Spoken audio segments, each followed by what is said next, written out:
Dans le cadre de son partenariat avec l'Afrique, la Suède a présenté à Abidjan, via son programme Trademark Africa, le projet SWIFT destiné à faciliter le commerce frontalier. Réuni à Yamoussoukro du 10 au 12 juin 2025, à l'occasion du Forum international francophone de l'évaluation FIF, experts, décideurs et acteurs de la société civile ont se penché sur un thème majeur, l'avenir des enfants et des jeunes. Et la Haute Autorité de la Communication Audiovisuelle HACA et l'UNICEF ont organisé un atelier visant à former les journalistes à une couverture plus éthique des droits de l'enfant. C'est tout pour les titres, bienvenue à tous. Dans le cadre de son partenariat avec l'Afrique, la Suède a présenté à Abidjan à travers son programme Trademark Africa le projet SWIFT destiné à faciliter le commerce frontalier sur le continent. Face à ce projet, plus de 21 postes frontaliers ont été modernisés. On est très heureux de pouvoir lancer ce programme ce soir qui est financé par la Suède dans le montant de 14 millions de dollars. C'est un programme régional qui vise le couloir Abidjan-Lagos aussi bien que deux couloirs dans l'Afrique de l'Est. Le but de ce programme, c'est d'accroître les exportations entre les régions, mais aussi intra-régionales. Le ministère ivoirien du Commerce a salué cette initiative qui pourrait accélérer les échanges régionaux. Cette initiative dénommée facilitation des échanges sur le corridor Abidjan-Lagos, financée par la Suède, est un élément important pour la promotion de nos exportations. Donc, nous voulons véritablement aider tous nos exportateurs à développer notre commerce sous-régional. Le lancement officiel s'est matérialisé par une coupure de ruban en présence des responsables du projet et des autorités ivoiriennes. La ville de Yamoussoukro a accueilli du 10 au 12 juin 2025 le Forum international francophone de l'évaluation FIF. Cet événement a réuni décideurs, experts et acteurs de la société civile venus réfléchir sur la performance des politiques publiques. Un moment fort de cette édition a été le panel organisé par l'UNICEF en collaboration avec le ministère de l'Économie, du Plan et du Développement, centré sur les droits et l'avenir des enfants et des jeunes. Une bonne opportunité de participer à ce forum sur l'évaluation et sur l'évaluation sensible aux droits des enfants, des ados et des jeunes.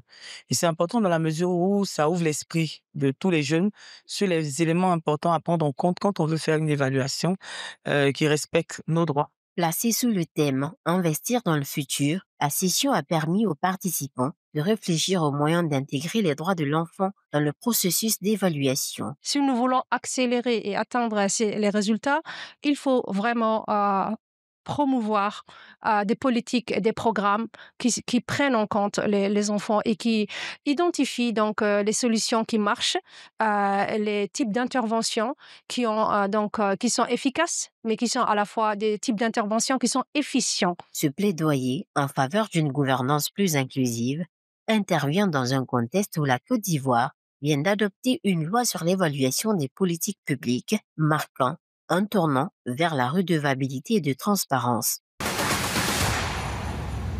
Toujours dans la capitale économique ivoirienne, un atelier de formation se déroule du 11 au 13 juin 2025, réunissant journalistes et institutions autour des droits de l'enfant et de la responsabilité des médias. Organisé par la Haute Autorité de la Communication Audiovisuelle HACA, en partenariat avec l'UNICEF, cet atelier vise à renforcer les compétences des professionnels des médias pour un traitement plus éthique et respectueux des droits de l'enfant. Il y a des limites à fixer.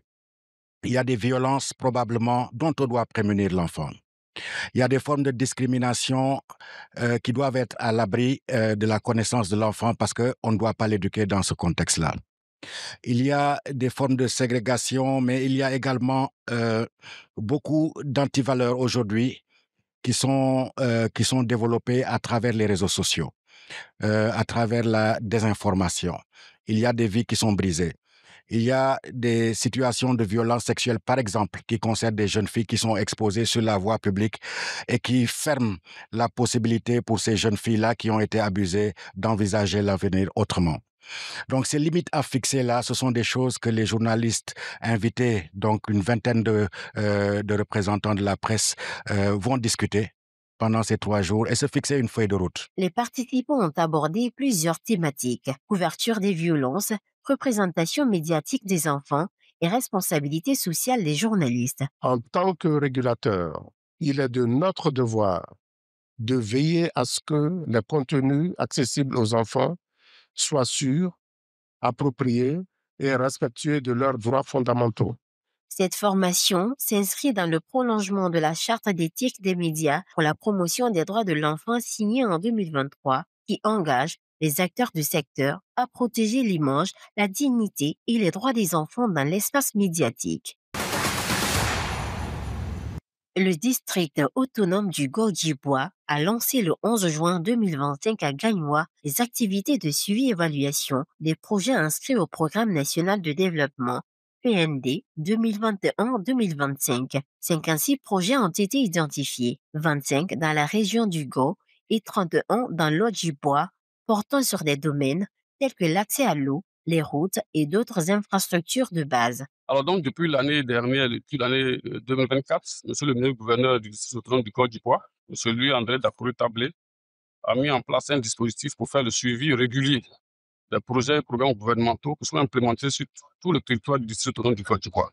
Alors aujourd'hui, en 2025, nous nous retrouvons pour faire le lancement donc, de l'activité de suivi et évaluation sur le territoire du district autonome du Côte d'Ivoire. À l'issue de cet atelier, le ministre-gouverneur Louis-André Dakory-Tablé entamera une visite de terrain pour évaluer l'avancement des projets. Un rapport d'exécution sera ensuite transmis au Premier ministre Robert Begré-Mombé. C'est la fin de cette édition d'Information près de chez nous. Les infos continuent sur cette info et cetteinfo.ci.